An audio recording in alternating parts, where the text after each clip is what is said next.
Bueno, en esta ocasión voy a hablar de las aplicaciones de la biotecnología para obtención de aromas y pigmentos.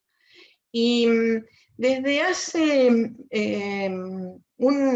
más o menos unas décadas atrás, los consumidores comenzaron a preocuparse cada vez más por los aspectos naturales de los alimentos, o sea, evitar aditivos sintéticos, eh, evitar, o sea, generalmente que la composición esté constituida solo por compuestos naturales. Los aromas y colorantes obtenidos de fuentes naturales no solamente sirven para alimentos, sino también para cuidado personal, cosmética. Cosmética es un área poco investigada, pero también con productos de alto valor agregado, que puede resultar interesante para explorar. Y la percepción de los consumidores es que son los aditivos estos más seguros, más limpios, más saludables, más sostenibles. Entonces, hay una demanda de aromas y colorantes naturales que está muy aumentada a nivel mundial. Ahora, bueno, dijimos que en general todos los aditivos quiere que sean naturales. ¿Por qué yo seleccioné aromas y colorantes? Primero por estas preferencias de los consumidores y el impacto sensorial. Prácticamente un alto porcentaje de la aceptabilidad de un alimento está dada por características de apariencia y también de aromas. El primer contacto que tiene el consumidor con un alimento es a través de la vista y del olfato. Entonces impactan muchísimo. También son compuestos con un alto valor agregado. Eso es importante porque justifican el desarrollo de métodos que quizás no sean tan adecuados económicamente para otros aditivos. Y además algo muy importante es que muchos tienen bioactividad. Entonces, no solo los colorantes, que más o menos estamos familiarizados con que la mayoría son antioxidantes, sino también muchos componentes del aroma tienen estas características de ser bioactivos. Bueno, y en realidad, además de todas estas características, son áreas donde que tienen muchos desafíos, o sea, hay mucho por hacer todavía. Primero tienen carácter estacional, tanto aromas como pigmentos se obtienen de productos generalmente vegetales, aunque también animales, y en cierta época del año. La concentración es muy baja, o sea, son microcomponentes, no son macrocomponentes como los lípidos, las proteínas o los carbohidratos, sino que son microcomponentes, se encuentran todos en muy baja concentración y en el caso de los aromas, la alta estabilidad y alta volatilidad y baja estabilidad los hacen muy difíciles para trabajar. Y difícil extracción también. Entonces hay todo un movimiento hacia la obtención de estos compuestos tan valiosos provenientes de fuentes naturales. Entonces, bueno, las técnicas de destilación y cristalización siguen siendo las más importantes en la obtención de aromas, pero la mayor demanda en alimentos implica trabajar con compuestos que están en el orden del ruido de los detectores cromatográficos. O sea, ahí se entiende las dificultades. La clasificación de aromas y colores es natural o artificial. Y dentro de los artificiales hay una categoría que es idéntico al natural o sintético. Idéntico al natural es que es de origen sintético, pero idéntico al natural. Y tiene un valor un poco mayor, o sea, Los naturales tienen un valor muy alto, mientras que los sintéticos tienen como 100 o 1000 veces menor de valor. O sea, digamos que hay una alta fuerza impulsora económica que hace la tendencia a usar los sintéticos, porque son más estables, porque son mucho más económicos, porque son más constantes en sus características. Y sin embargo, el alto precio, el alto valor lo tienen las naturales. Y también está esta característica de idéntico al natural, que son obtenidos artificialmente, pero la molécula es igual a los naturales. Entonces esa es una característica intermedia y tienen un valor económico intermedio también. Bueno, hay distintas organizaciones internacionales que se encargan de establecer normas para aromas, y también todos los organismos que normalizan en todos los países estos aspectos, y hay algunas regulaciones globales también. Acá está la distribución por origen. Lo que dije antes sobre los aromas sintéticos, su costo relativamente más bajo y su mayor estabilidad hace que sean muy empleados en la industria, y solo un 15% son naturales. Y con los colorantes ocurre otro tanto, pero un poquito, por ejemplo, acá están distinguidos: los sintéticos es 41%, los naturales un 27%, y los idénticos al natural un 20%. Y acá está separado el colorante caramelo, que es uno de todos los colorantes el más usado en la industria, y representa el 11% de todos los colorantes en total. Y bueno, y después hay otros que son inorgánicos, que tienen también un cierto porcentaje, pero digamos que es más fácil obtener colorantes naturales que aromas naturales. Desde ya que la volatilidad y la baja estabilidad de los aromas complica todavía más. Bueno, entonces acá dijimos que la producción estacional, por ejemplo, para obtener citral se cultiva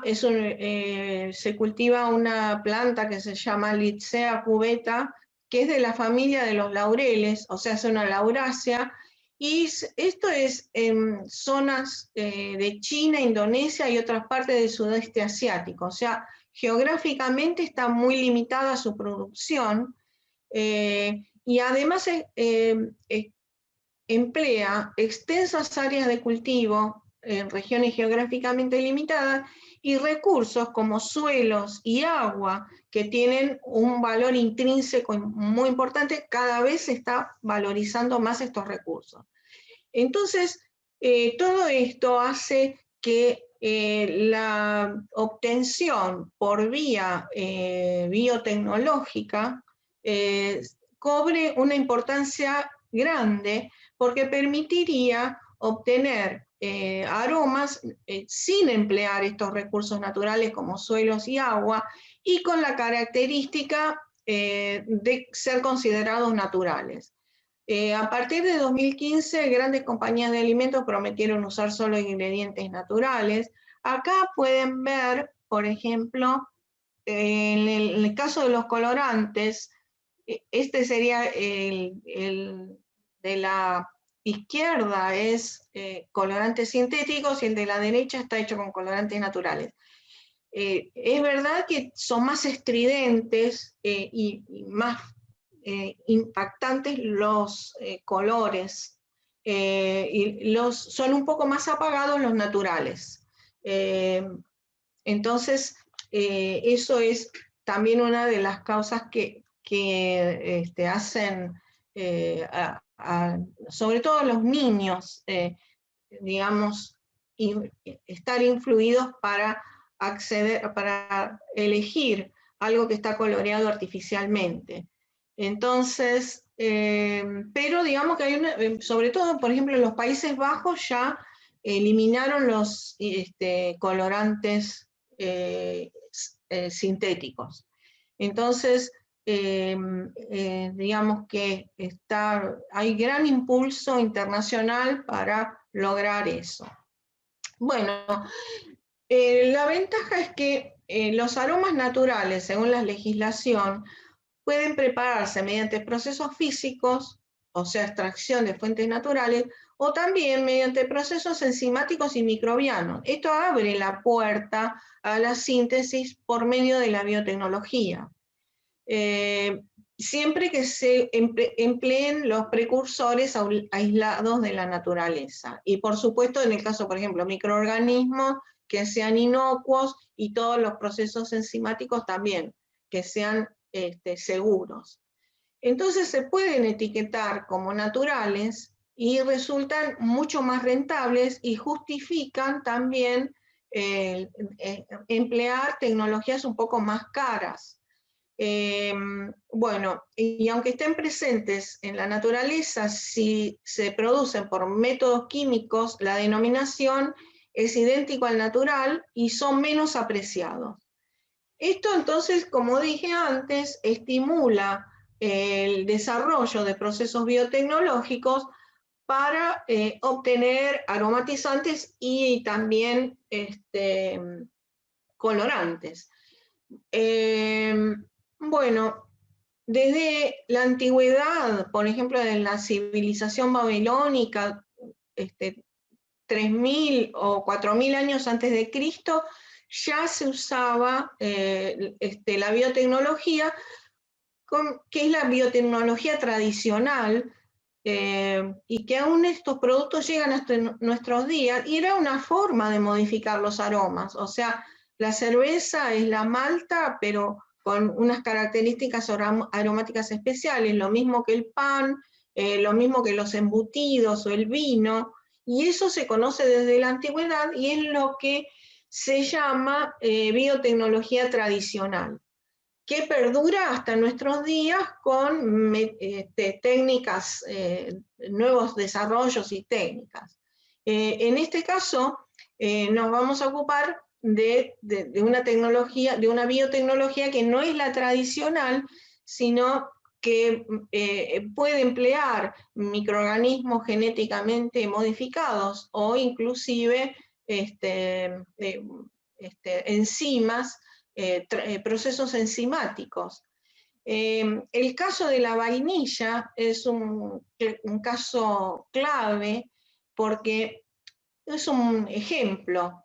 La vainillina extraída de vainas de vainilla, que requiere todo un proceso. La vainilla es una orquídea que se produce en Madagascar también. O sea, como ven, son muy locales las producciones de los aromas más conocidos. Ni que hablar de las fragancias con las que se hacen los perfumes también.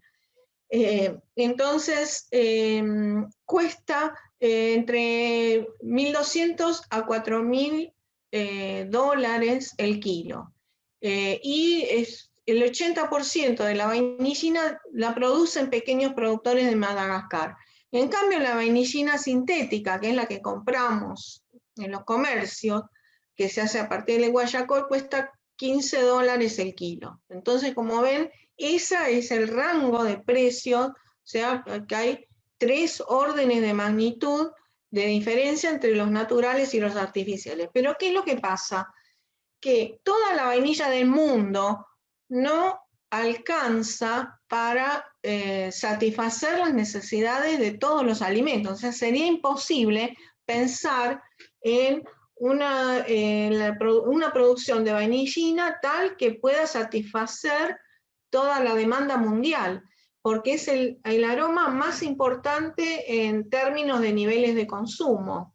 Entonces, la única, si uno quiere rotular como natural el alimento, la única que queda es la producción a través de técnicas, empleo de biotecnología.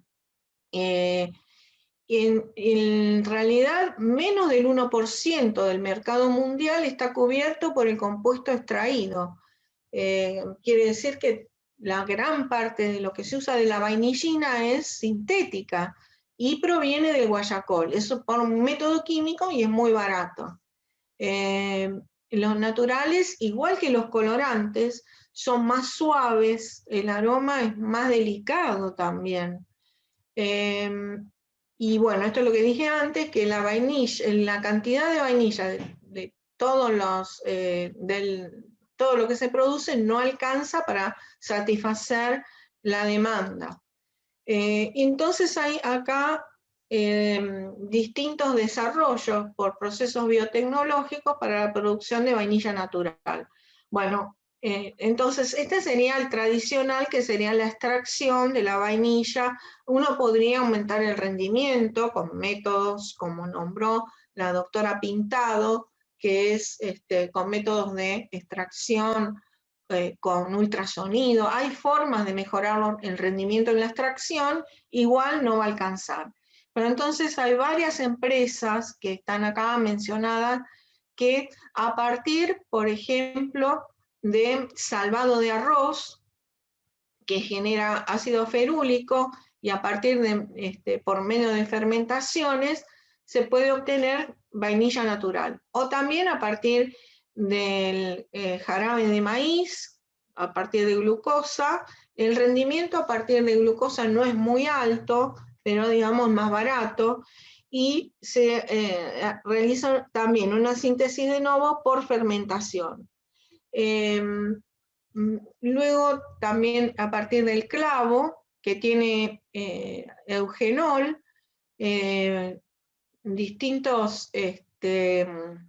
distintas empresas están produciendo o desarrollando. Algunos de estos están en desarrollo y otros ya están desarrollados la producción a distintas escalas de la vainillina natural.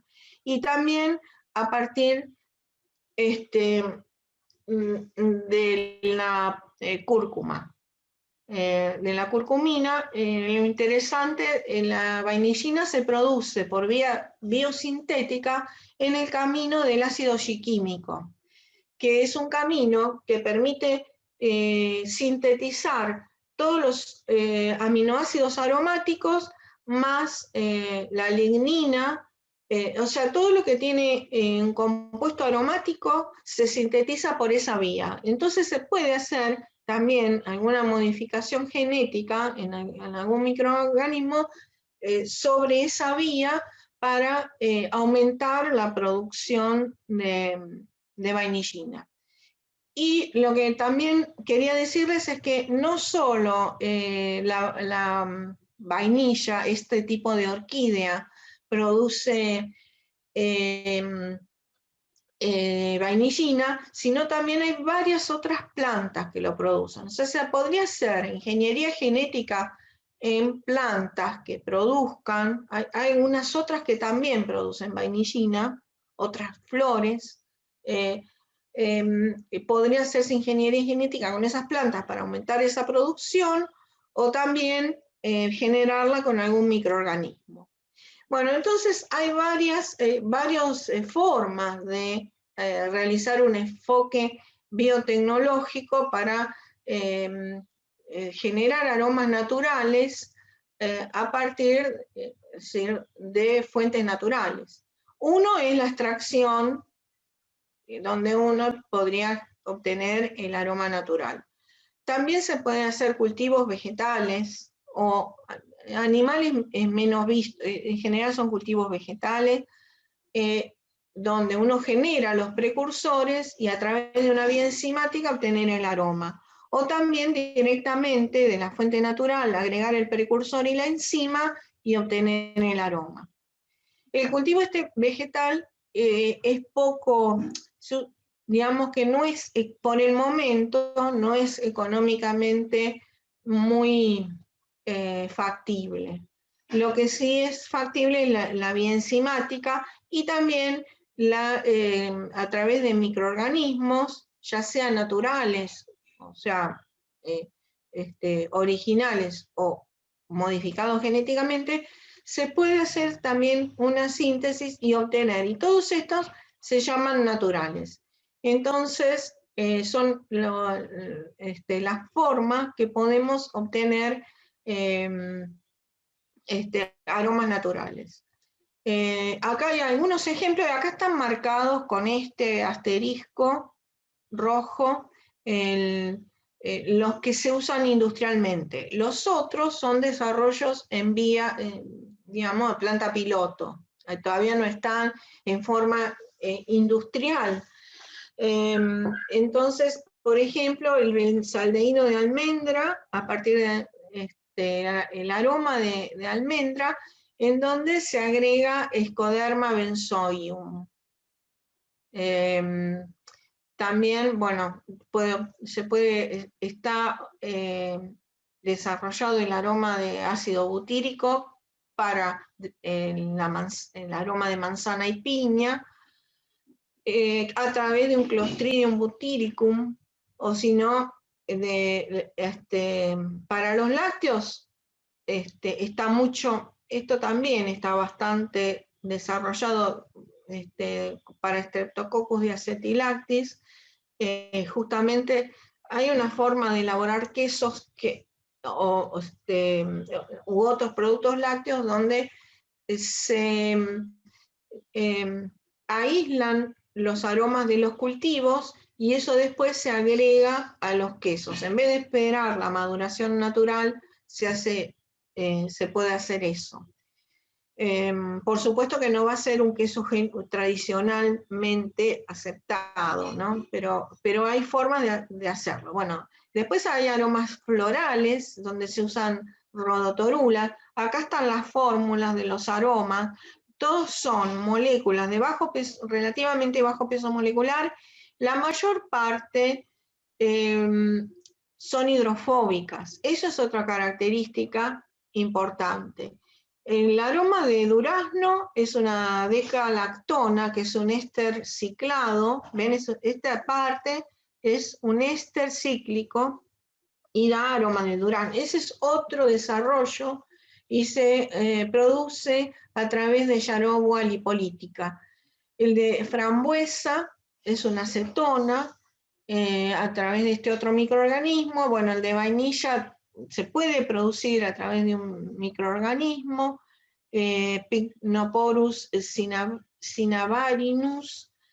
El de menta, a través de una lipasa. Las lipasas, como vamos a ver ahora, se usan mucho en la síntesis de aromas, son una de las enzimas más usadas. Entonces acá está, toda esta parte verde es los microorganismos que se han usado para la producción de estos aromas característicos, y toda esta parte que está más pintada de rosado son producidos con lipasas, o si no, oxidorreductasas, para producir estos otros tipos de aromas. Entonces, las dos vías han sido exploradas, tanto la producción a través de microorganismos como la producción a través de enzimas. Por ejemplo, entonces, la vainillina se pudo obtener a partir de cultivos celulares de plantas a una razón de 11 gramos por litro, a partir de distintos tipos de microorganismos, inclusive hongos o Escherichia coli. Este es el que se modificó por ingeniería metabólica del camino del shikimato para favorecer esa vía de los aromáticos. Y también por vía enzimática, que acá están, actúan oxigenasas y descarboxilasas y lipoxigenasas. Y acá está a partir del isogenol y del ácido ferúlico. Las enzimas estas, ahora vamos a ver también, se puede agregar el microorganismo que las produce, o bien la enzima. Las lactonas, por ejemplo, el aroma de coco, es de una 6-pentenil-2-pirona que lo produce este microorganismo, y acá es de 170 miligramos por litro el rendimiento. El aroma de durazno esta es la que figuraba antes. Esta Yarowa lipolítica se aísla del aceite de castor y es de 1,6 miligramos por litro. Bueno, la producción a través de aromas microbianos tiene algunos inconvenientes. Primero, la baja proporción de los productos deseados y los cultivos generan gran variedad, o sea, no solo se genera el aroma que uno quiere, sino también gran variedad de otros productos. También la toxicidad. Lo que ocurre es que los aromas, como dije antes, tienen la característica de ser hidrofóbicos. Entonces, en un medio acuoso donde está creciendo el microorganismo, van y se ubican en la membrana. O sea, el lugar mejor que tienen para ir a ubicarse es la membrana del microorganismo. Entonces, termina intoxicándose. La membrana pierde selectividad y eso los mata. Pero para evitar todo eso, lo que se hace es ir atrapando el aroma que se va formando, se extrae, se va extrayendo continuamente. Entonces se ponen sustancias absorbentes que vaya absorbiendo el aroma, y todo eso implica también un costo extra. Y como dijimos, la volatilidad también y la baja solubilidad hace que la recuperación sea difícil. Entonces, la producción industrial a veces no es rentable económicamente, sobre todo por estos costos agregados debido a estos efectos que tiene el aroma, que hacen que se tengan que idear sistemas de sacarlo del medio de recuperación especiales. En el caso de los pigmentos es más sencillo, porque al no tener esa característica de ser, digamos, no son tan tóxicos para el medio, y además no son volátiles. Eso ayuda mucho. Acá hay algunos ejemplos de cultivos de hongos, donde se hace primero un screening, es decir, ya se sabe qué hongo produce tal tipo de pigmento, entonces después se hace un screening y un escalado. Y esto es lo que yo les decía antes, en comparación con el terreno que ocupa el cultivo de plantas para obtener aromas y pigmentos, cuyo rendimiento no es tan alto tampoco, en comparación con el área que ocupa el cultivo de hongos, por ejemplo, es completamente otra escala. Es decir, acá no estamos usando recursos valiosos como suelos y agua. Hay un pigmento que se llama Monascus, que es obtenido por la fermentación del arroz. Se usa mucho en China y en Japón, y se usa, en realidad el hongo se llama Monascus purpureus, y al pigmento se le llama Monascus también. Y es un pigmento rojo y se considera natural, es decir, se produce por una fermentación natural con un hongo inocuo, y no solo que se usa para la industria de alimentos, sino también para la industria farmacéutica. Se recubren cápsulas y comprimidos con ese pigmento. El problema que se encontró en algunos casos fue cuando se cultivaba el hongo fue la presencia de citrinina. Por eso que se tienen que, no solo en este caso, sino en todos, cuando se usan hongos, levaduras o microalgas, hay que controlar muy bien este tipo de generación de micotoxinas. digamos, eso está estudiado y se sabe en qué condiciones se evita la producción de micotoxinas. Entonces eso sería un cuidado especial que hay que tener. Y acá es donde se hacen la producción de carotenoides. Estos son otros tipos de hongos donde se obtienen también carotenoides y es donde se hace el screening. Y acá está la utilización de esos pigmentos, por ejemplo, para quesos. Que los usan para obtener la coloración amarilla del queso, que se considera una coloración adecuada. Y bueno, estamos usando un pigmento natural. Acá hay otros pigmentos rojos y amarillos y anaranjados, o sea, depende de las condiciones en las que crece este Monascus, se puede obtener un pigmento amarillo, anaranjado o rojo. Y estas son las fórmulas. Algunas características, y en este caso están producidas por Thalassomices atroceus. Entonces son generados por microorganismos y acá estos pigmentos, tanto astaxantinas como carotenos, zeaxantina, luteína. O sea, como ven acá tenemos todo el arco iris. Hay desde amarillo, rojo, azul, y todos estos son obtenidos por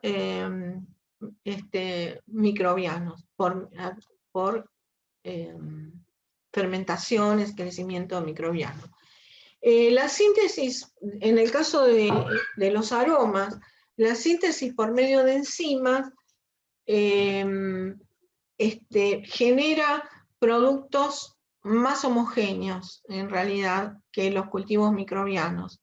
Acá es el caso de una reacción de esterificación, sería esta es la enzima, bueno, es la forma en que actúa. Los ésteres son muy importantes, no solo en la industria cosmética, sino también en la industria de alimentos, para la producción de los aromas frutales, como vimos. Y tienen mucha mayor especificidad, son muy selectivas. También a veces es caro usar enzimas porque requieren algunos cofactores como NAD o FAD que son caros, y no todos, y los precursores o sustratos a veces no son ampliamente disponibles. Por lo tanto, a veces se usan células enteras y sus extractos como sistemas que contienen las enzimas necesarias para la reacción. O sea, hay formas de abaratar esos costos empleando células enteras. Por ejemplo, para la producción de terpenos que tienen aromas muy característicos, se emplean enzimas. Las principales reacciones son de oxidorreducción o hidrólisis. Y este aroma nutcalona es un aroma muy que se usa mucho, o sea, muy empleado. También las enzimas sirven para resolución óptica de aromas. Por ejemplo, el mentol, cuando se sintetiza por vía química, se obtienen la mezcla racémica. En cambio, por vía enzimática se obtiene específicamente el DOL, el compuesto que uno requiere. Y entonces se usan esterasas que atacan selectivamente uno de los isómeros dando el mentol. Y tienen distintas características de aromas, y algunos son, por ejemplo, la fórmula es exactamente, estas son dos formas de mentol, este es el isomentol y este es el mentol. Uno es muy refrescante, es mentolado, fresco, dulce. En cambio que digamos, lo único que tiene es el oxidrilo apuntando para otro lado, y este grupo también, esta sustitución también en otra posición, pero ni siquiera hay diferencia en los dobles enlaces, simplemente es cómo se ubican en el espacio esas estructuras, y debido a que los receptores olfativos son muy sensibles a la, justamente al tipo de isómero, entonces dan completamente otro aroma. En la producción de aromas hay que tener en cuenta todo eso, o sea que no se genere el isómero que uno no quiere. Y para eso las enzimas son ideales, porque las enzimas tienen esa estereoespecificidad.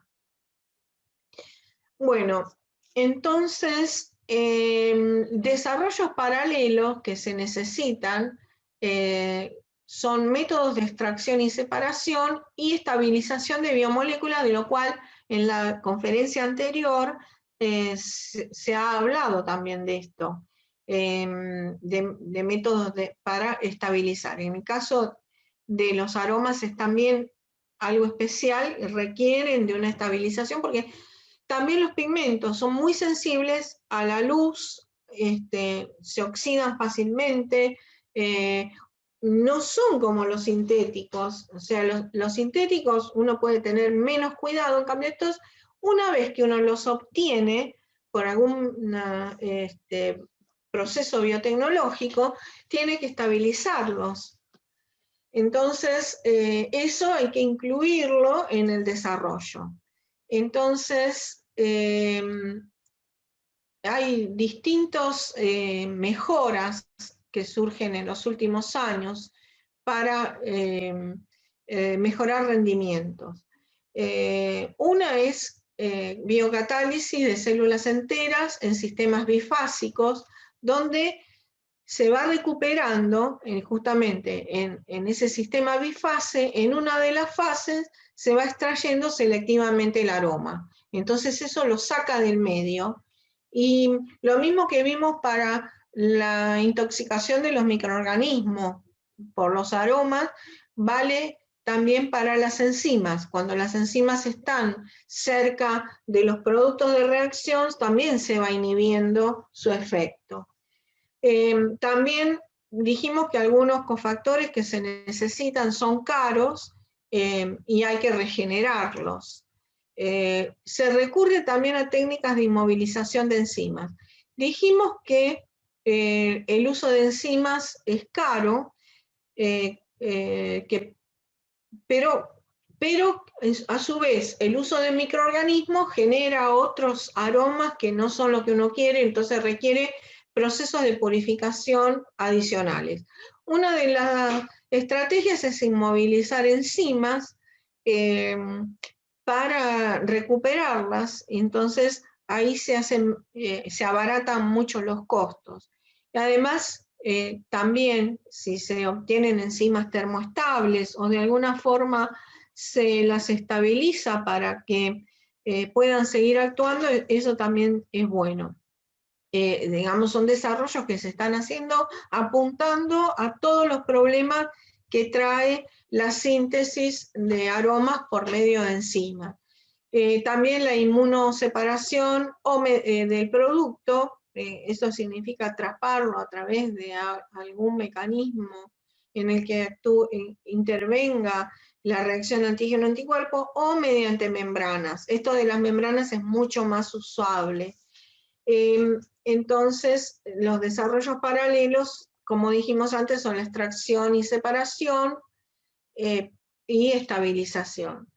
Bueno, acá hay otro punto de contacto con la conferencia anterior y es que se pueden usar, bueno, en un tiempo las fermentaciones sumergidas o en sustratos en estado sólido para la producción de aromas se vio como algo interesante, pero finalmente tuvo baja productividad. el enfoque potencialmente más importante en el futuro es obtener sustancias químicas aromáticas naturales a partir de subproductos alimentarios y corrientes de desecho. Entonces, justamente a eso apunta también a utilizar los desechos o los subproductos para la producción de aromas. Entonces, usar esos soportes sólidos y también como fuente de nutrientes. Esto permite evitar el uso de componentes químicos costosos en la formulación de los medios y también abarata, hace que la fermentación sea más económica también. Bueno, en el caso de los cítricos hay varias zonas de la región donde hay alta producción de cítricos, inclusive, bueno, acá está en el mapa indicado donde es mayor la producción de cítricos, y las cáscaras de naranja o limón que se producen de los jugos, o sea, hay dos tipos de producciones. Uno usa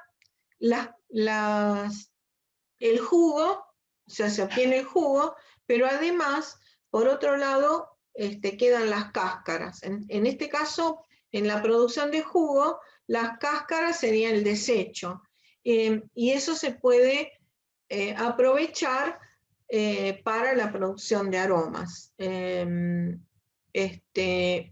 También hay una aplicación muy importante que es la producción de cáscaras abrillantadas, de cáscara de naranja o de limón, de cítricos abrillantados, y en ese caso se desecha la pulpa. Entonces tenemos estos dos problemas: cómo aprovechar las cáscaras de los frutos destinados a jugos y cómo aprovechar la pulpa de los cítricos que se emplean para cáscaras confitadas, que es bastante grande, por lo menos en la zona, en la zona nuestra, en Argentina, es bastante importante la producción de cáscaras confitadas. Bueno, en el caso de las naranjas de Valencia, por ejemplo, se puede obtener valenceno y con fenoloxidasas fúngicas se obtiene la nutcatona, que es un compuesto muy valorado y es cara, es un aroma de pomelo importante y es caro. Entonces esa sería una forma de aprovechar esos desechos, y se emplean una vía enzimática obtenida de hongos. También la naringinasa es un complejo que está formado por ramnosidasa y glucosidasa y actúan en forma secuencial para dar, a partir de naringina, naringenina. Esta naringina es amarga y acá la obtención de naringenina es importante en la industria farmacéutica porque, además de ser antioxidante, regula el colesterol y la hiperglicemia, y por lo tanto tiene un alto valor agregado. Entonces, por lo tanto, también a partir de pulpas de fruta, se puede obtener un subproducto que es, digamos, eliminar el amargor y obtener un subproducto que es muy valorado. Entonces, este es un ejemplo, y otro ejemplo de los frutos también, en la hesperidina del pomelo también es amarga, y que se forma con la enzima naringinasa en hesperetina, que tiene propiedades edulcorantes. O sea, pasamos de algo amargo a algo que tiene propiedades edulcorantes. Acá muchas veces los productos aromáticos están unidos a estructuras de tipo azúcar, y otras de las enzimas muy importantes son las glucosidasas, que liberan los aromas para obtener, digamos, rompen justo la molécula, se separan la parte de los azúcares, donde está unida la parte del azúcar, y esto queda liberado el aroma. Ese sería otro. Estas son las naranjas de ombligo con las que se hacen las frutas confitadas. Entonces, en este caso, se podría aprovechar la pulpa, pero tienen limonina. La limonina con el tiempo se va, o sea, si uno la come fresca es muy agradable el gusto, pero se empieza a formar con el tiempo limonina que es amarga. O sea, no sirve para producir jugo comercial. O sea, en el jugo se va produciendo y entonces finalmente termina siendo amarga. Entonces con estas naranjas no se hace jugo comercialmente, sino que se aprovechan las cáscaras para hacer cáscaras confitadas, azucaradas. Y entonces se puede aprovechar, se podría aprovechar el jugo, por ejemplo, también con un complejo enzimático que lo convierte en esta deshidrogenasa, limoneato deshidrogenasa, la convierte en una lactona que no es amarga, y es una óxido reductasa, ¿no?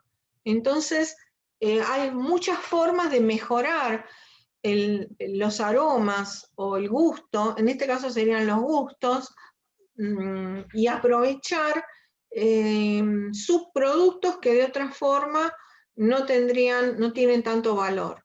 Esto se puede hacer en forma a través de enzimas inmovilizadas que abaratan mucho, mejora la parte económica y la estabilidad de las enzimas. Entonces, eso se puede hacer en tanques que van recirculando, donde se agrega el biocatalizador y sale, acá es donde intervienen las membranas y sale el producto. Por ejemplo, acá sería un complejo pectinasa-naranjinasa. La pectinasa rompe las paredes celulares de los vegetales, entonces permite un mejor rendimiento liberando los compuestos al medio. Y en este caso se agrega la naringinasa, que es la que vimos antes, y limonato deshidrogenasa, que es son las que van a evitar los aromas, gustos amargos. Y esto se puede hacer haciendo un tanque y filtrando con membranas, o también inmovilizando las enzimas. Este sistema de inmovilizar enzimas hace tiempo que se está empleando y hay distintas técnicas. Por ejemplo, se puede absorber la enzima en un soporte o atrapar absorbiendo, o también unir covalentemente a la enzima. Hay distintas opciones y siempre se emplea algún polímero para esto. O sea, es muy usual que haya algún polímero que una covalentemente a la enzima al soporte. Eso es lo más usado. Entonces, por ejemplo, acá se emplea, por ejemplo, un gel de agarosa al que se le hace un procedimiento, es decir, de alguna forma se activa ese polímero para que pueda unirse la enzima covalentemente. O sea, distintos procedimientos desarrollados para unir las enzimas covalentemente a algún polímero. Y en este caso nosotros trabajamos bastante con polímeros naturales de fuentes nativas, como por ejemplo gomas de vinal, o exudados de algarrobo o de espina corona, que podrían tener un uso, no han sido explotadas al nivel de poder utilizarlas en este tipo de sistemas, pero digamos que uno podría explorar distintos soportes para las enzimas y también distintos medios que podrían servir también como distintos medios para encapsularlas, o sea, para estabilizarlas. Podrían ser una alternativa a los tradicionalmente utilizados para inmovilizar y encapsular enzimas. De esta forma, entonces, uno tendría que apuntar al aprovechamiento de residuos y al aprovechamiento también de fuentes naturales, al uso no maderable de fuentes vegetales, es decir, tendremos que abrir un poco el panorama y buscar otros usos, algunas sustancias regionales. También se pueden encapsular, hay distintos procesos de encapsulación, pero uno que nos dio bastante de resultado es las cápsulas de polielectrolito, que son de alginato, donde se hace una gelificación iónica, empleando alginato y carbonato de calcio, y también alguna goma. Acá, en la Universidad del Chaco Austral, en Judis, Masobre y Basile, emplearon exudado de goma de algarrobo que le ha dado estabilidad y las características de esas gomas naturales es que son antioxidantes. Y como estamos hablando de medios de sustratos, en realidad, que se oxidan fácilmente, y muchas veces el soporte es un medio hidrófobo, entonces es importante también el agregado de esa goma le da una protección a la oxidación. Bueno, ese sería un ejemplo. Pilar, También, sí, ¿me escuchas? ya Perdón, pero ya estamos con la hora. sí, ya estoy Y terminando. Una forma de extraer los productos del medio es con dióxido de carbono supercrítico, eso es caro. Acá está el ejemplo de una lipasa que para producir el aroma de banana, cómo aumenta el rendimiento cuando uno va extrayendo con un fluido supercrítico como dióxido de carbono, cómo aumenta el rendimiento con respecto a un proceso común.